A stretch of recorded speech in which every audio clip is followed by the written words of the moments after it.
abençoado pelo maior. Versículo 7, do capítulo 7, da carta de Paulo enviada para Hebreus.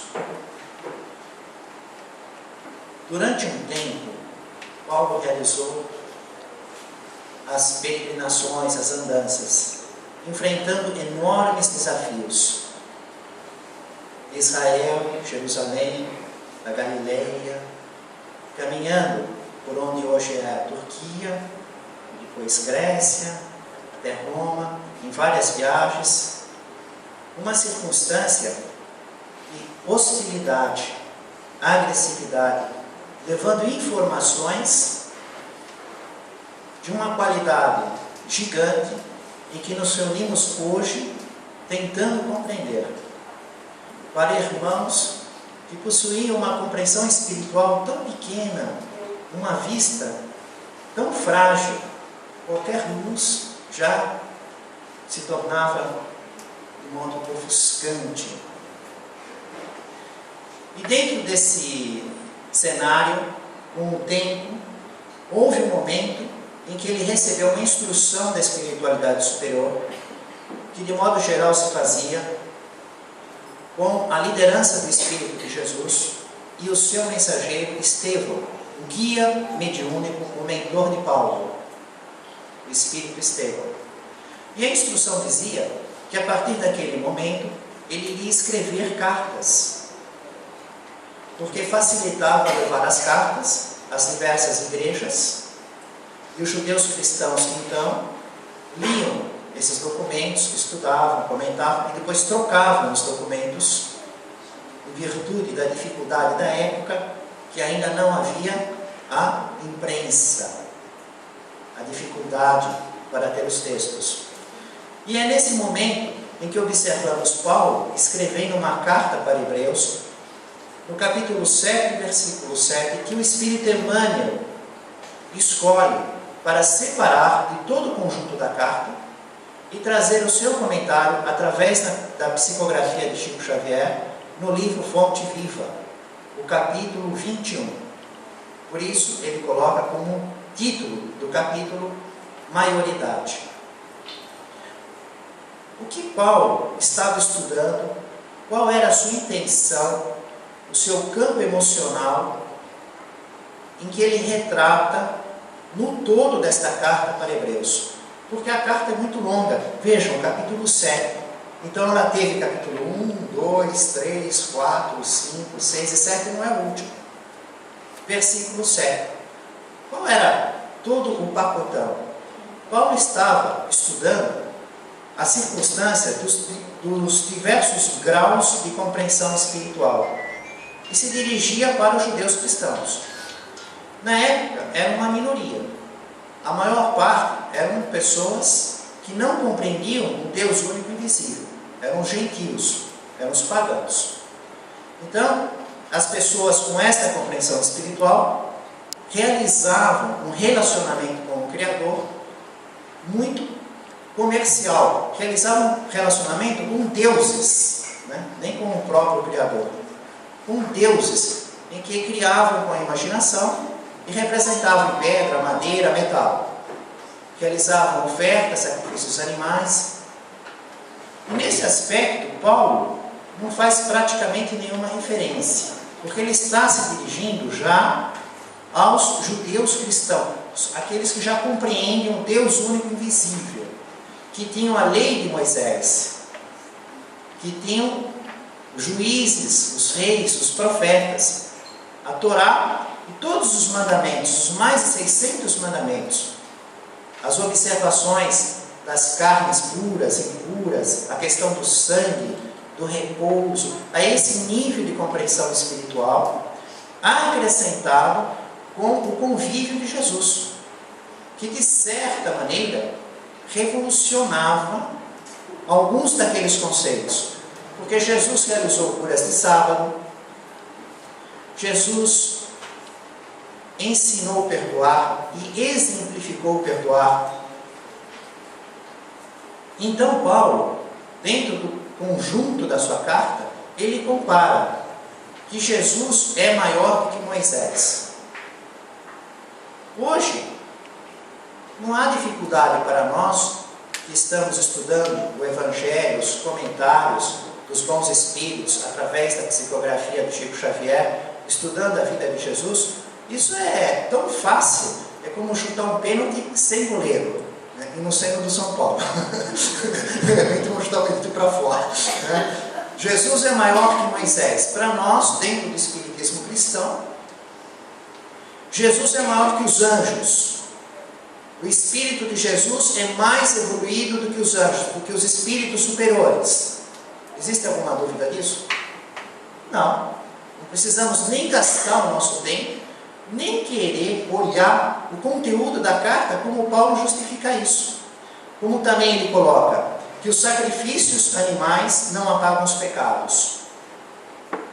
Naquela época, isso era uma dúvida grande para eles, que vinham do judaísmo, tiveram aquele contato com Jesus, sentiam a confiança em Jesus, viram as curas, alguns deles viram o corpo espiritual de Jesus, o perispírito, mas essa era uma questão que causava dúvida, porque há muitos séculos, há milênios eles aprendiam dessa maneira. O sacrifício de touros, carneiros, pombos, o dia da expiação, o bode expiatório, para tirar os pecados. E Paulo explicando que não adianta você sacrificar o animal, que você não ficou sem um pecado por causa disso. Até é interessante que eu comecei a ler toda a carta, e ele dizia, ele argumentava da seguinte maneira: a pessoa vem e sacrifica o animal por causa desse pecado. No ano que vem ela vem e sacrifica o animal por causa do mesmo pecado. Você vai estar sempre fazendo o mesmo pecado e todo ano sacrificando o animal, né? Ela não se livra daquele pecado, ela não se corrige, ela não consegue o domínio daquilo, ganha a virtude e diz: agora eu não preciso sacrificar animal porque eu não pequei. E mesmo assim, né, independente dela ter ou não, ela não é o sacrifício do animal que vai solucionar o débito do pecado. Ela teria que fazer um bem, gerar um crédito. Isso sim, o bem que se faz é que anula a multidão de pecados. Então, ao longo de toda a carta, ele vem demonstrando, explicando, comentando para os judeus cristãos que Jesus é o máximo. Ele é o único espírito puro, uma linguagem que nós podemos expor em virtude da codificação de Allan Kardec. Evidentemente, Paulo se utiliza da linguagem da época, daquele tempo, daqueles usos e costumes, mas na essência, o conteúdo essencial daquela carta inteira pode ser refletido e vemos a mesma essência em Allan Kardec e Chico Xavier. Não existe um único ponto de conflito, é totalmente concordante. Estuda a hierarquia dos espíritos, a necessidade de fazer o bem, a misericórdia do Criador. E ele vem então a seu tempo, explicando, por exemplo, uma criatura que é má, que tem imperfeições, que tem vícios, que mata, que rouba, e ela tem um momento de arrependimento e ela busca uma bênção. Quem é que pode realizar a bênção? Uma criatura muito pior do que ela ou uma criatura boa? Evidentemente uma criatura boa. O maior é que tem que abençoar o menor. O menor é abençoado pelo maior. E o maior não fica indiferente. Não é porque ele se torna maior é que ele se afasta. Ele trabalha cooperando com o menor para o esclarecimento e a modificação interior do menor, para ele deixar aquela imperfeição e conquistar as virtudes. Então Emmanuel retira da ideia central e começa a explicar dentro da nossa compreensão atual, dos nossos dias atuais. Emmanuel é contemporâneo, é da nossa época. E quando ele coloca esse título, maioridade, sem ter lido o conteúdo, sem ter ido ver a carta de Hebreus, será que alguém aqui teve curiosidade de ler a carta de Hebreus 7.7? Eu anunciei no Facebook. Palestra é maioridade. Aí eu pus, o menor é abençoado por maior. Paulo, Hebreus 7.7. Alguém foi ler a carta? O pessoal não se dá esse trabalho, essa pesquisa, essa circunstância. Então, sem ler a carta, a pessoa só leu maioridade. O que ela pensou de maioridade? Se sairmos na rua e alguém falar, do que você vai fazer a palestra? Eu vou falar, maioridade. Até hoje mesmo, na praia, me perguntaram, o que vai ser hoje? Vai ser maioridade. O que será que a pessoa pensou? Será que ela conseguiu entender a maioridade de Paulo? O que era essa maioridade? Maioridade de Emmanuel nesse comentário? Porque normalmente quando a gente ouve falar maioridade, a gente já pensa em maior de idade, 18 anos, alguns direitos 21, e já pode entrar em certos lugares, pode vender bebida alcoólica, pode fazer certos consumos, não é? Eu mesmo, quando abri aqui, eu vou ver, maioridade, eu fiquei pensando antes de ler. Não pode ser isso, não tem nada a ver com isso. Ele só usa essa imagem, né, de que chega primeiro, porque é uma imagem dos usos e costumes, que isso está muito forte na nossa vida. Existe uma idade para ser eleitor, uma idade para dirigir automóvel, para consumir bebida alcoólica, para realizar casamento, realizar negócios, ser candidato a cargos públicos. Existe esse conceito. Então, quando a pessoa passa por esse tempo, ela tem esse direito. Então, Emmanuel retira esse conceito para se utilizar, ele faz uma espécie de parábola, ele utiliza a didática de Jesus. Ele usa de coisas conhecidas da época para falar da vida no mundo espiritual. E aí ele começa falando da maioridade natural e diz da experiência física, do conhecimento, da virtude e da competência. Então existe a maioridade simplesmente aquela que é referente à idade física, a viagem do berço ao túmulo. Nasceu, começa a contar tempo. 1 ano, 2 anos, e vai, né? 18, 21. Então, na experiência física. Mas existe aquela do conhecimento. Ele já puxa o conceito. Porque tem pessoas que nascem, na infância estão analfabetas e vão morrer analfabetas.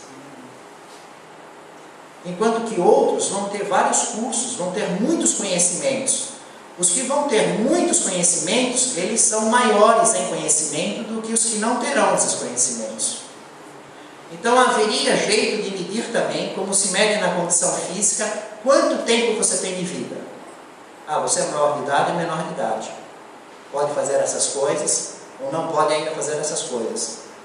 E de conhecimento? E medir aí a maior idade ou a menor idade, o que habilita pessoas a certas condições de virtude. E a moral?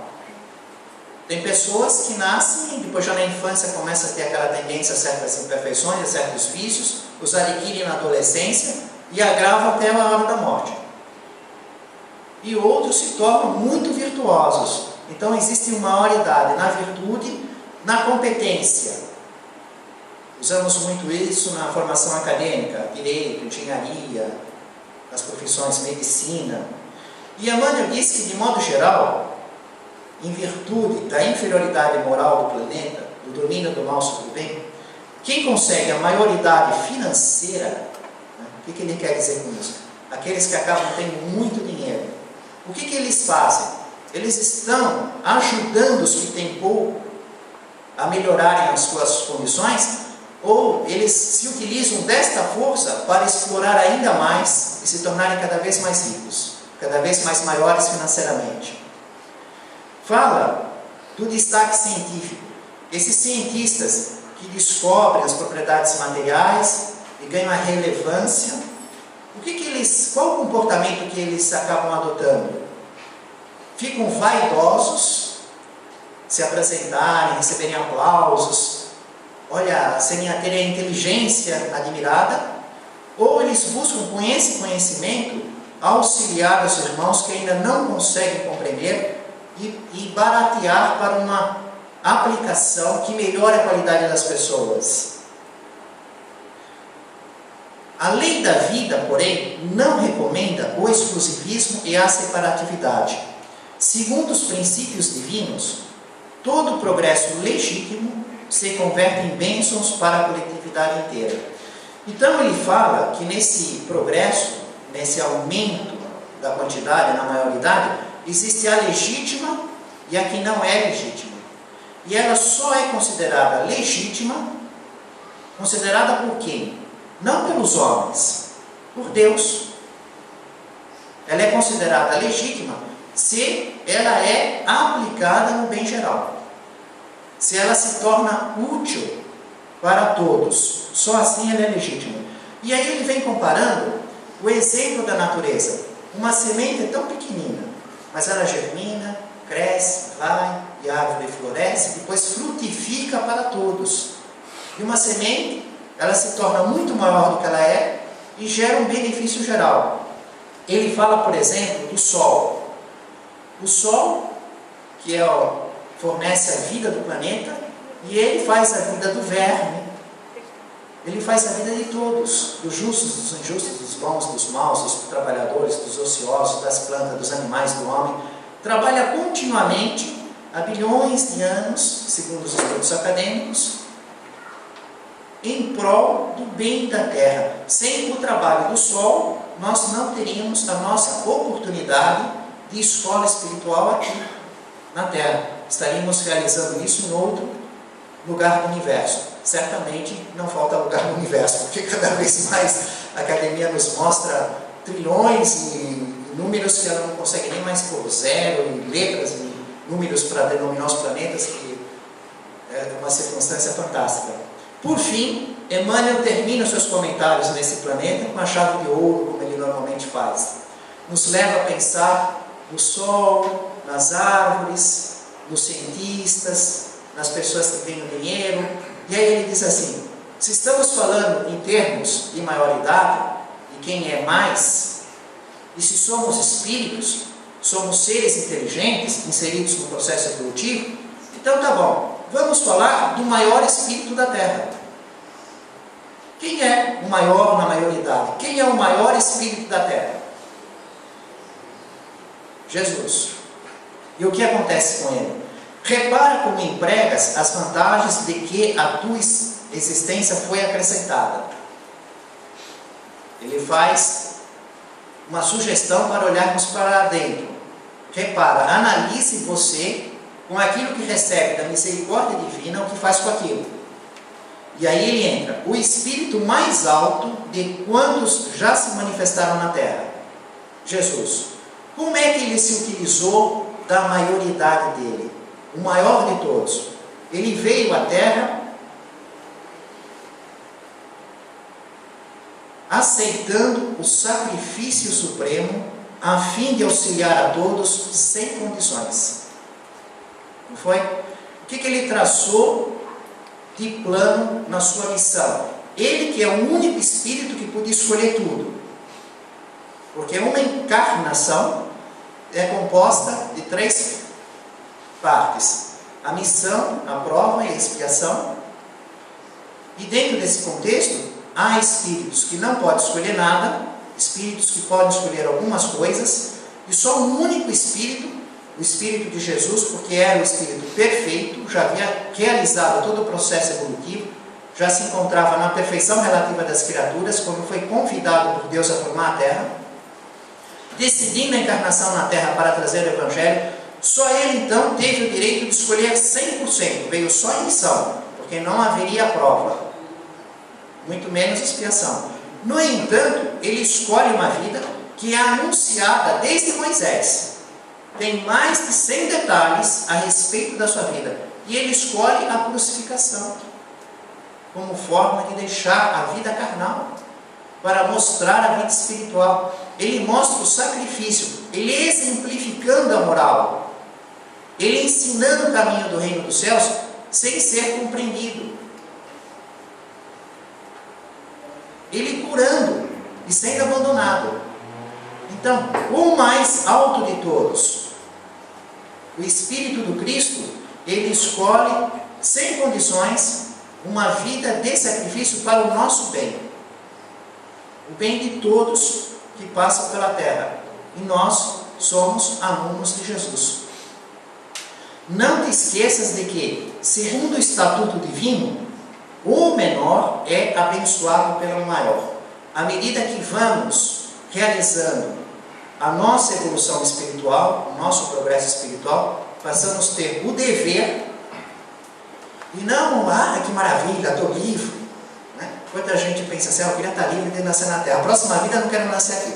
Tem neve, tem verão causticante, tem uma circunstância que é ficar longe das pessoas que matam, que roubam, que mentem, julgam as atribulações no inferno.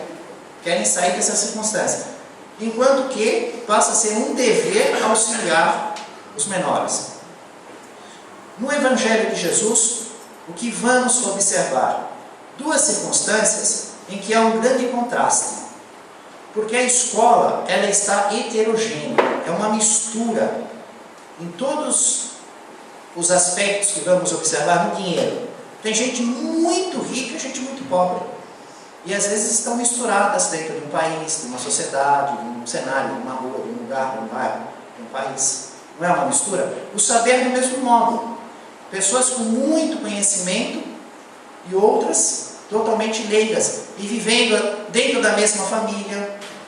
Muitas vezes numa família sanguínea pode ter alguém muito rico e o outro muito pobre. Um ter ganho na Mega Sena e o outro não. Alguém muito instruído e o outro leigo. Estamos dentro desse contexto. E no Evangelho existem dois momentos em que Jesus, em sua experiência, em sua vida, em suas curas e seus ensinos, nós observamos essa evidência muito grande da compreensão espiritual contrastando. Pessoas que tinham uma compreensão muito grande, rodeadas de outros com compreensão menor, e contrariando até as expectativas. É a circunstância de um momento que Jesus vai para Tiro e Sidom. Não é possível vocês assim apreciarem em virtude da distância, mas eu vou descrevendo o mapa, a região da Palestina, da Israel, e é possível fazer uma visualização. Porque todos sabem do mar Mediterrâneo. E Tiro e Sidom estão próximos ao mar Mediterrâneo. Israel é uma estreita faixa de terra, assim, arredondando de modo muito grosseiro, como se fosse na altura 470 quilômetros, pensa daqui ao Rio de Janeiro, fazendo a coisa bem grosseira. E a largura máxima, 135 quilômetros, daí para menos, daqui a São Paulo uns 90, né, um pouco mais a máxima é aqui. Então uma faixa estreita de terra. E aí lá para cima, aonde hoje aqui está marcando o Líbano, Beirute, naquela área. Esses lugares são conhecidos. Líbano, Beirute são lugares conhecidos. Do lado do Mediterrâneo, no norte. Então nós temos a Judéia, onde tem Jerusalém, depois a Samaria, depois a Galileia. Aí para cima, né? Indo lá para a região Síria, Fenícia, aquela parte, Líbano. Indo para o Mediterrâneo, tem lá a área de Tiro e Sidom. O que acontece com o povo daquela área? Eles não tinham compreensão espiritual como tinham os judeus. E a compreensão espiritual deles, que era assim, de um modo ainda mais infantil, dos vários deuses que eles representavam, criação humana. E Jesus vai para aquela área. Então só isso já é uma circunstância. Jesus, um espírito puro, que vem trazer o conhecimento do reino dos céus, já tem o problema da compreensão difícil dos judeus da época, e ainda ele está se dirigindo para os seus discípulos, que era uma dificuldade enorme para entender a doutrina do reino dos céus, que nós estamos estudando hoje, com dificuldade de entendimento e maior de aplicação. Jesus vai lá para a área de Tiro e Sidom. Só isso já é um outro exemplo da maioridade gigante. O maior abençoa o menor. Ele vai instruir, ele não se afasta, que pessoal ignorante, que fica oferecendo sacrifícios a esses deuses, que fazem com pedras, é isso que ele faz? Não, ele vai naquele povo, e entra numa casa, e é recebido na casa. Mas, naquele tempo, era um modo muito diferente de receber uma pessoa na casa, e recebê-lo como hoje. Hoje temos a portaria, a pessoa anunciada, ela entra, ela senta no sofá, oferece um cafezinho, diz que tem uma máquina lá, um café expresso especial, tem várias intensidades, liga o ar-condicionado, podemos sentar frente para o mar, liga a televisão, se quer futebol, novela, não é assim? Né? Não é esse modo, as pessoas ficam todas misturadas, o cachorro vai para cá, vai para lá. É um jeito totalmente diferente daquela época. Porque naquela época não tinha esses móveis, não tinha os aparelhos eletrônicos, eram outros usos e costumes.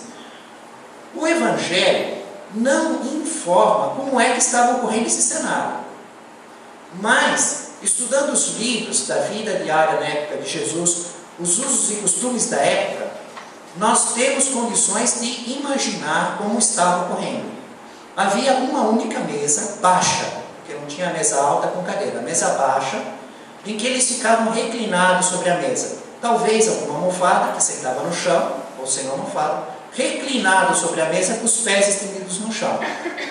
E na mesa, Jesus com seus discípulos, e quantas mulheres nós podemos pensar? Nenhuma, né? Porque mulher não sentava com o homem. Ela tinha que ficar de pé servindo, observando tudo que era necessário e prestando os serviços. Então, Jesus na mesa, e aí vamos ver aqueles pratos com os molhos e a comida. Qual é a comida do dia a dia? Pão. Né? Como é que come? Garfo. Não. Pega o pão, molha e come na boca. E a migalha, sem guardanapo, cai no local. Não é assim? Então esse que é o cenário. As vasilhas de molho, das frutas locais, né? Os pães. O pão, lembra do pão sírio, né? Aquele pão sírio. Aí pega o pão, molha, come, os homens na mesa e as mulheres observando para fazer o serviço. Reclinado sobre a mesa conversando. Aí o que acontece? Diz a anotação do Evangelho que Jesus desejava uma privacidade. No entanto, uma mulher cirofenícia da Cananeia, uma mulher cananeia, que era uma questão histórica que não vamos estudar, em virtude da falta de tempo, mas de compreensão espiritual mínima. Não era nem sequer perto da compreensão espiritual do judeu, dos deuses.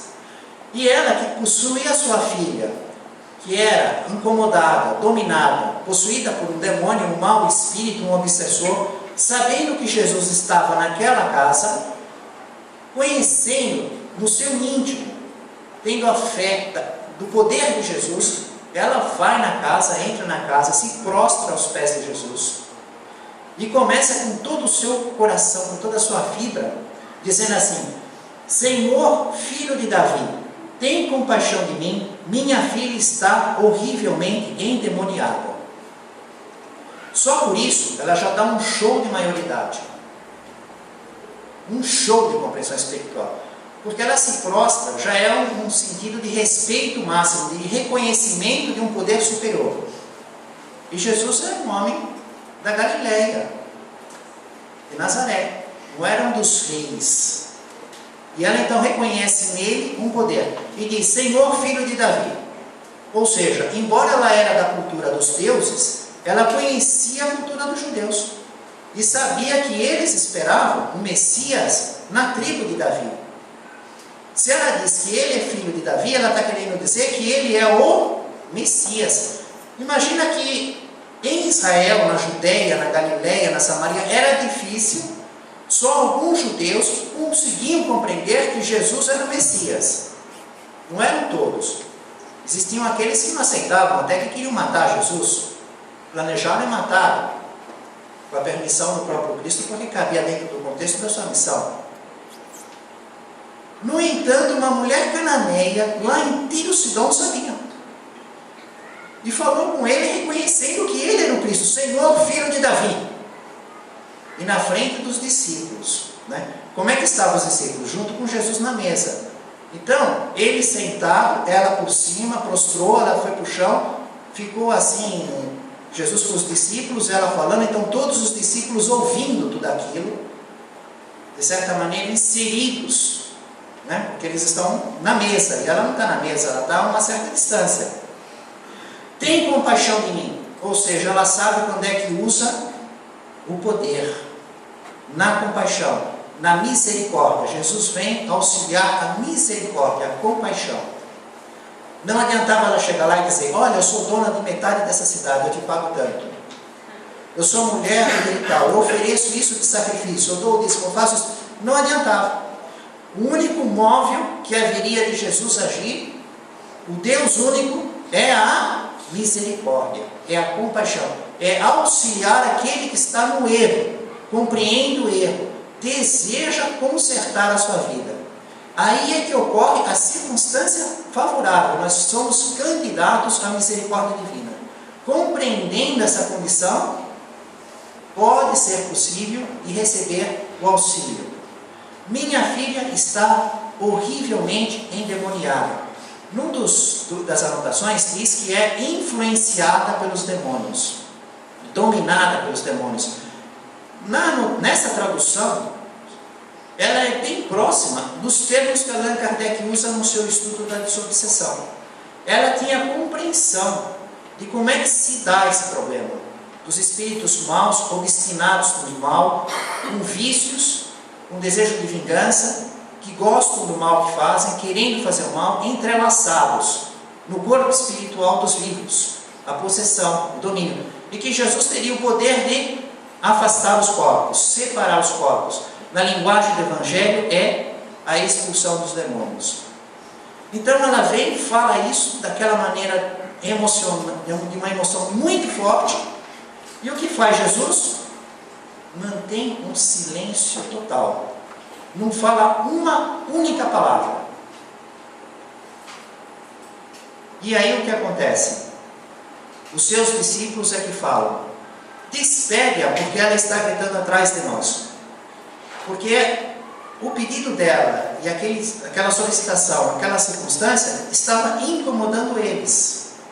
Se sentindo incomodados, como Jesus não respondeu nada e ela estava lá com o aspecto de persistir nisso, insistir, perseverar nisso, os discípulos solicitam para Jesus, porque eles queriam se ver livres daquele aborrecimento. Ela está gritando atrás de nós. Estava atrás deles. Eles estavam na mesa, então eles estavam de costa para ela, no chão. E agora, quando a gente fica pensando, que estamos estudando, que Jesus é um espírito puro, vai lá naquela região de Tiro e Sidom, com pouca compreensão espiritual, para deixar alguma semente, alguma migalha do Evangelho lá. Os seus discípulos estão aprendendo com ele, aprenderam praticamente 3 anos, vendo as curas, ouvindo as parábolas, vendo todos os dilemas. Ela, a mulher cananeia, uma mulher, não é um homem, é uma mulher cananeia, ela chega e mostra um conhecimento espiritual desse. Jesus não se manifesta e eles se manifestam desta maneira. Se livra dela porque incomoda. Quem é maior e quem é menor? Mas era Pedro, era João, era Levi? Quem é maior, quem é menor? O que diz a situação? E aí nós vamos entender por que Jesus ficou em silêncio, conhecendo todo o pensamento, o sentimento dos seus discípulos e dela e das pessoas que estivessem nessa casa. Na verdade, aquele silêncio dele foi para deixar uma grande lição para todos. Ele não falou nada, os discípulos se manifestaram desse jeito. Agora, ele argumenta com ela nos seguintes termos: não fui enviado senão as ovelhas perdidas da casa de Israel. Não é que ele está negando, mas ele está colocando, informando a posição da sua missão. Não fui enviado senão as ovelhas perdidas da casa de Israel. O que significa a casa de Israel? As pessoas que tinham a compreensão espiritual do Deus único, que conheciam os mandamentos de Moisés, tinham os 10 mandamentos, tinham um código moral: não matar, não roubar, honrar pai e mãe, a relação especial com Deus, não desejar a mulher e as coisas dos próximos, todo um conjunto moral muito superior aos pagãos, aos gentios, aqueles que acreditavam nos deuses, porque a relação com os deuses era simplesmente: eu quero domínio, quero escravos, quero várias mulheres, e eu fazia as ofertas, e aí tentava receber dos deuses, né? Com os judeus não. Como é que ele podia pedir para Deus várias mulheres, se dentro dos mandamentos não podia? Roubo, domínios, mortes, eles tinham uma condição moral, o adultério, né? Como é que ele podia desejar adultério se era proibido na própria lei? Já os pagãos, os gentios, não tinham essa lei moral, essa relação escrita, essa palavra que vinha de um Deus único. Era uma relação de interesses, dos seus anseios e na expectativa das retribuições. Então Jesus alega que ele veio, com o seu poder, com a sua sabedoria, para esse tipo de aluno. Como quem diz, eu sou um professor e vou dar aula no ensino médio. Você é do ensino fundamental. Ele está aqui conosco, né? Mas eu vim para ensinar o ensino médio. É isso que ele tinha que falar. Eu vim para a aula de universitário. Eu sou professor universitário.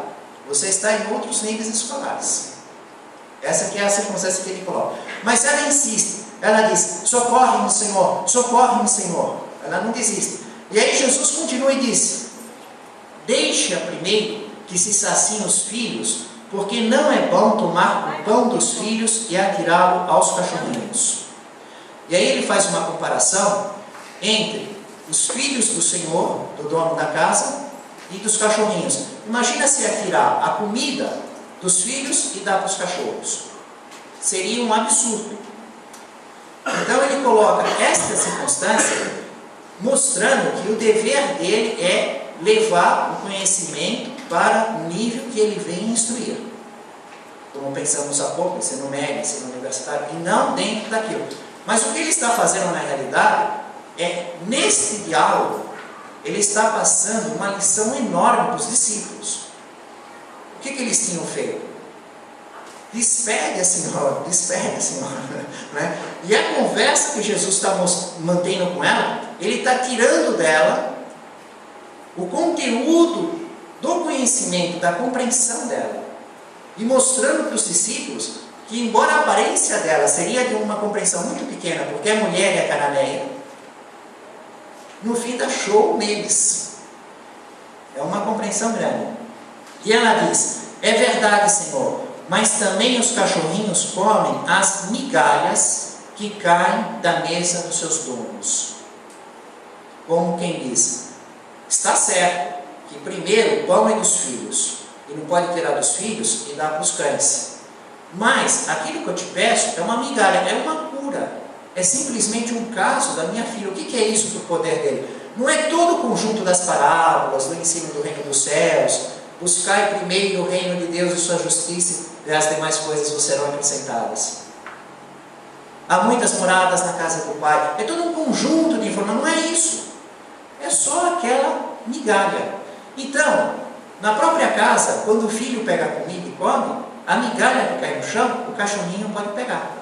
É isso que ela quer, uma migalha, uma cura, um fato isolado, uma cura à distância, que a filha dela estava em outro lugar.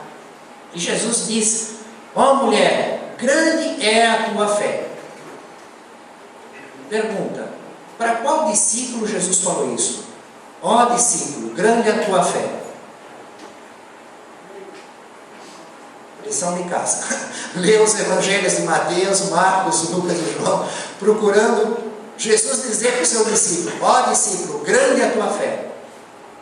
No entanto, está aí, a mulher cananeia, mulher, grande é a tua fé. Que seja feito como queres. Pelo que disseste, vai, o demônio saiu da tua filha. E naquele mesmo momento, segundo a anotação do evangelista, o espírito mau deixou a sua filha, saiu dela. E a mulher, quando chegou em casa, encontrou a filha deitada, já tendo saído na hora que ela esteve com Jesus. Então, quando Jesus diz que grande é a fé dela, ele fala que é pelo que disseste. Mas o que foi que ela disse? Desde o início, ela reconhece ele como Cristo, filho de Davi. Ela sabe como as circunstâncias funcionam na vida espiritual. A compaixão, a misericórdia, é isso que eles vão atender.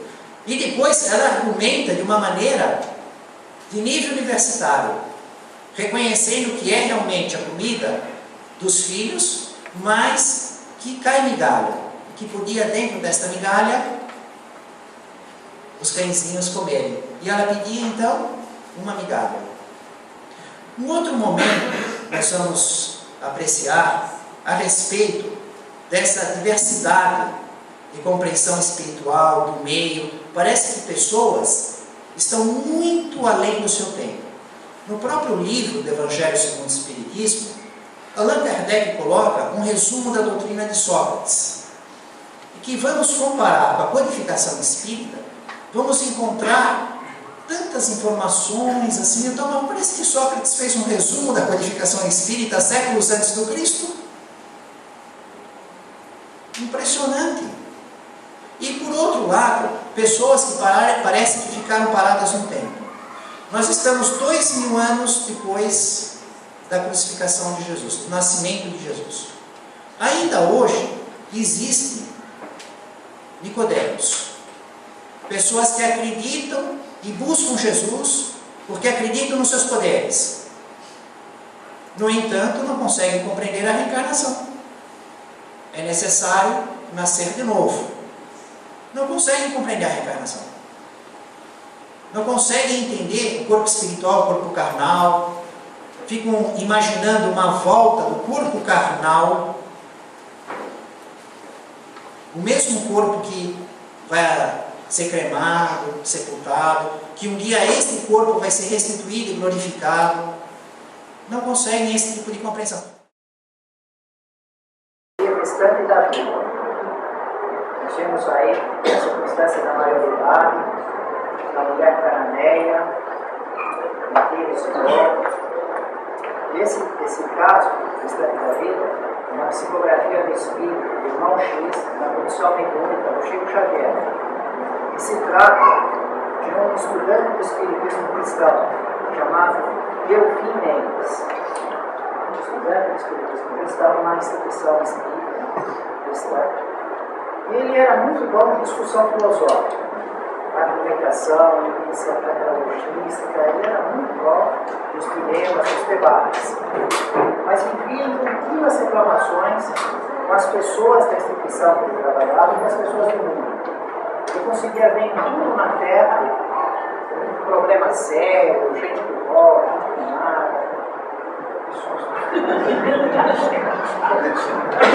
Estou falando aqui passando ela assim.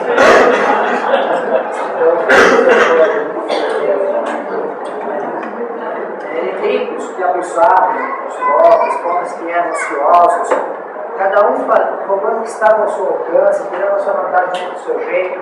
Então ele era sempre muito incomodado com essa circunstância, mas ele mesmo nunca fazia nenhum trabalho. Ele gostava de trabalhar, de participar, de fazer algo útil. Então ele era bom de palavra, muito reclamador e nenhum trabalho. E aí um dia, estava vendo uma reunião mediúnica, e se comunica o benfeitor da casa, o espírito Fabiano. E o Fabiano faz uma comunicação pelo médico, para a calamidade moral e tal. E o Delfim Mendes, esse estudioso do espiritismo cristão dentro dessa instituição, resolve fazer uma pergunta para esse mentor, para esse espírito benfeitor, o Fabiano. Ele diz: olha, eu vejo o mundo conformado, indignado, não é possível, a terra é um inferno, a terra é um purgatório mesmo. Em qualquer lugar que a gente vê é roubo, é má vontade, é falsificação. Não tem um lugar que uma pessoa séria, sagrada, tudo aqui misturado, que tinha raiva do círculo de pobre, dos formados, dos todas as. Tinha raiva de tudo, reclamava de tudo. E queria que o benfeitor explicasse para ele de um jeito de ele se livrar dessas circunstâncias que está aqui na terra, desse purgatório do inferno. Como é que eu me livro desse inferno, desse purgatório? Aí o benfeitor, o espírito Fabiano, começou a dizer assim: olha, vou te contar a história de um homem que era muito trabalhador. Um homem muito trabalhador. No engano, ele teve um relaxamento da vida espiritual. E morreu assim. Sempre uma pessoa ativa, trabalhadora, mas na parte espiritual ele teve um relaxamento. Morreu. Como ele morreu nessas circunstâncias, um diabo deu barreiro de novo. Passou ele. Ele levou lá para o inferno. E esse homem trabalhador foi surpreendido com aquele diabo, foi levado para o inferno, ficou espantado, ficou chocado. Chegou lá e começou a sofrer naquelas cavernas com espadas nas paredes, com aquelas palavras ferventes, né, aquela agonia que eu ouvia gemidos, eu ouvi os outros condenados, bravos. Mas o tempo foi passando, como ele tinha essa tendência no trabalho, de fazer coisas, ele não conseguia ficar parado, ele tinha que fazer alguma coisa, ele foi se acostumando com aqueles gemidos, aquela gritaria, aquelas dores, e saiu daquele lugar lá e começou a andar, não tem lá por aqui, porque já que é sofrimento aqui, sofrimento lá, terror ali, terror lá, eu vou vasculhar todo o inferno. E começou a andar.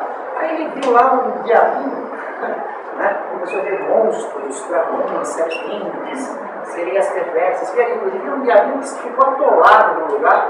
Não, poxa, eu preciso ajudar esse diabo. O diabo estava na metade da cintura, atolado. Ele conseguiu tirar o diabo daquilo lá, aquele diabinho. O diabinho falou, que cara legal, um combinado simpático esse aqui no inferno. Veio, ninguém dava mínima para mim, aqui todo mundo é indiferente, eu aqui não conseguia sair desse lugar aqui enterrado. Ele veio aí, me deu a mão e tirou. Aí ele foi andando e encontrou uma sereia dessas perversas que ficavam aí pegando os homens, né? E aí levando para o inferno. E ele vê que ela está indo numa festa e está com o vestido rasgado, a túnica rasgada. Aí ele se oferece e fala assim, olha, eu sei costurar isso. Ah, eu sabia mexer com mola, eu sei como isso. Ele foi lá, fez lá um remendo na roupa dela, nem se percebia, e ainda fez os detalhes na roupa dela, ficou toda cheia, e foi arrasar na minha festa. Aí ele foi caminhando mais para lá, encontrou um grupo de condenados que tinham que construir uma cisterna. E ele ajudou e ensinou como é que faz uma cisterna. E ele ia fazendo coisas boas em todo lugar que ia encontrando, e esses seres que ele ajudou ficavam surpresos e ficavam gratos para ele. E aí, com o tempo, o inferno começou a mudar o astral. Né? O inferno começou a mudar o astral. E teve uma época que ele arrumou os tridentes, os demônios. Ele ia ajudando tudo que ele podia, né? Socorreu um dragão, apanhou do outro dragão, estava tudo ensanguentado, tudo fedido lá, ele foi lá, pulou o dragão, tratou o dragão. Né? E o inferno progressivamente mudando o astral. Aí Satanás foi lá em pessoa e falou assim, não, peraí, o que está acontecendo aqui? Eu meço aqui o nível de ódio, de inveja, de rancor, de sofrimento, de gemido, então já caiu a metade. Cadê a pessoa gemendo? Estava transformando em inferno. Aí na pesquisa que ele fez, ele viu esse homem aí. Como esse cara saiu ajudando todo mundo que encontrava pela frente, essas criaturas monstruosas, aqui todo mundo fica sofrendo, gemendo, reclamando, chorando, gemendo, né? Esse cara, ele foi pego pelo diabo de modo errado, não era que ele quisesse trazer para cá, houve um equívoco. Você está expulso do inferno, você está mudando todo o meu projeto aqui, do jeito que você está, a pessoa aprende a perdoar, aprende a tolerar, aprendeu a ser assim, pegou e expulsou o cara e o cara foi para o céu. O cara foi expulso do inferno. E aí, Delfim Mendes estava muito ansioso vendo essa psicofonia, né, esse benfeitor Fabiano contando essa história, naquela expectativa, naquela ansiedade, e o Espírito fala assim para ele, você, Delfim, sente-se na terra como se estivesse no inferno, fazendo uma alusão, uma referência melhor. Pense, fale e procure agir no bem, que as próprias criaturas vão te expulsar daqui e te receber para o céu. A bênção espiritual de Jesus, no caminho do reino dos céus, em nome do Mestre Jesus, louvado seja Deus.